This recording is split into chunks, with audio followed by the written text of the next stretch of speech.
Okay, I'm going to talk about this movie and highly recommend it, but I want to give a brief, I mean, as brief as I can be, because you know I talk a lot, kind of a brief synopsis of my early life and what I went through that now leads me to love this movie. It's called The Magic Trip. So I was on YouTube. I kept getting this recommended to me. And I finally opened it up and I scrolled through and I started reading the description here, and it says, Ken Kesey, which I knew that name, and Neil Cassidy. I was like, well, wait a second, Neil Cassidy, that's Jack Kerouac's buddy. I've read most of Kerouac's books. I went through this whole phase on Kerouac, the beatnik thing, in the 90s. I was friends with a guy who hung out with all these people in New York City in the 50s. He's an artist, permanent collection, Museum of Modern Art. Hung out with Miles Davis and Kerouac and de Kooning and Pollock and all these people at McSorley's in New York City. I've made many pilgrimages to McSorley's myself, as well as the City Lights bookstore in San Francisco many, many times. And it's interesting because I had an epiphany after I watched this last night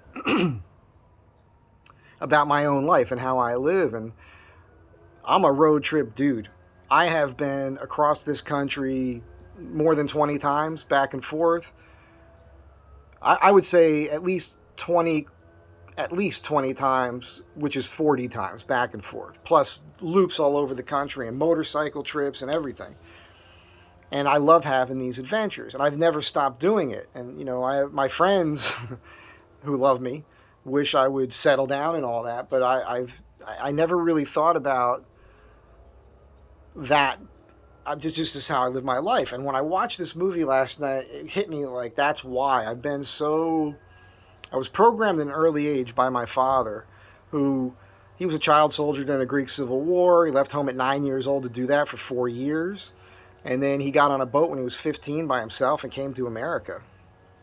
And he ended up with a business. It was a seasonal business at the Jersey Shore. It was a bakery called Elaine's Bakery. His nickname was Pierre. So if you're from the Jersey Shore, Seaside Park, and you remember Elaine's Bakery, you'll remember Pierre.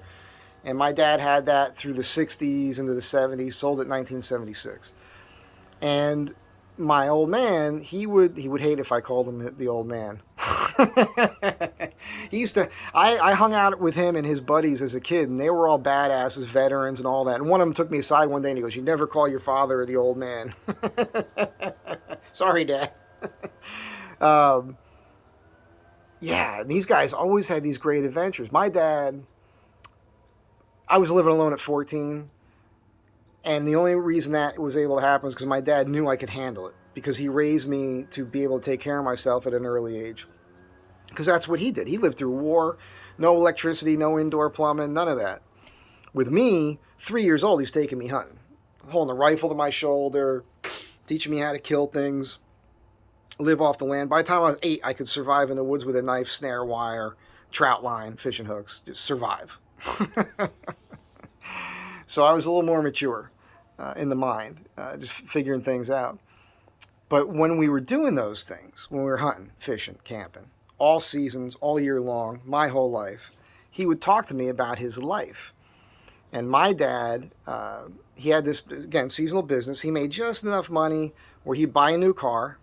Or eventually he bought a new car. He'd get a Mercury convertible with a Continental kit on it. That's the tire on the back, on the bumper. And sharp dresser. I know all this too, not just because he told me, but he took pictures, and he was a big guy on slide films. I found all these slides when I was a kid, and he was everywhere in the country. He just took all these pictures, man, and there was a whole lot of naked ladies in there too. It was pretty amazing, that guy. So he would spend his whole year basically driving all over the country. He had been to every state in the United States except for Alaska and Hawaii. And he would tell me all these wild stories of traveling. So I always guess I had that in my mind. And then when I got out of the service, and then I did dabble a little bit with some other things when I got out that I don't need to talk about. But eventually, I came out here to California, where I was stationed out here as a Marine. And so I had a couple connections. And but eventually my life just took this turn. But during that period of time in the 90s, I got really into this whole beatnik scene. I went to college in my 20s, like I was like 23, and that opened my mind to more literature and that sort of thing. I don't remember how I stumbled upon Kerouac, but I got into it. And when I moved out here to LA, I had this friend Ron, who's a painter, artist. He had a 64 Buick four-door with a 360 Wildcat engine in it, and he was from the Bay Area. So we would drive that up and down the coast to go up to San Francisco and had some wild adventures. That was like a Kerouac Cassidy situation, for sure. And ever since then, it's just been an ongoing thing. And I just love it. But I fell in love with this whole thing, with the Ginsberg thing and Kerouac and the beat culture, the beatnik thing. Went through a phase out here smoking cigars and drinking wine and all this in the 90s. Hung out with a guy back in the day who was in the city in the 50s and hung out with these dudes. And Miles Davis and Pollock and de Kooning and all that at McSorley's, and made many pilgrimages to McSorley's and the City Lights bookstore in San Francisco, all of it.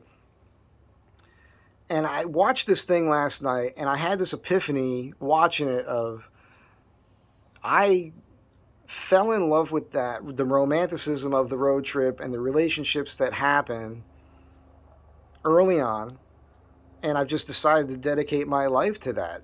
But I don't think it was such a conscious thing. To a point it was. I made a promise to myself a long time ago. I wouldn't do anything unless I could have fun doing it, and that applies to work and everything.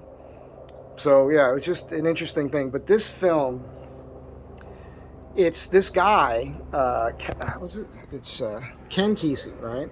So he wrote One Flew Over the Cuckoo's Nest, as well as some other things. And so what they did was they did this journey. 1964, a bunch of them get on this bus. Neal Cassady drives the bus. It takes them a couple weeks to get across the country.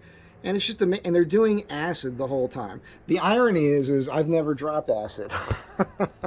Lately I've been playing with the mushroom thing. Small amounts. I'm not tripping out on it or anything. Just makes you feel happy. But I would like to. This film makes me want to try it even more now. But I'm just going to say I cannot recommend this film enough. The Magic Trip. It's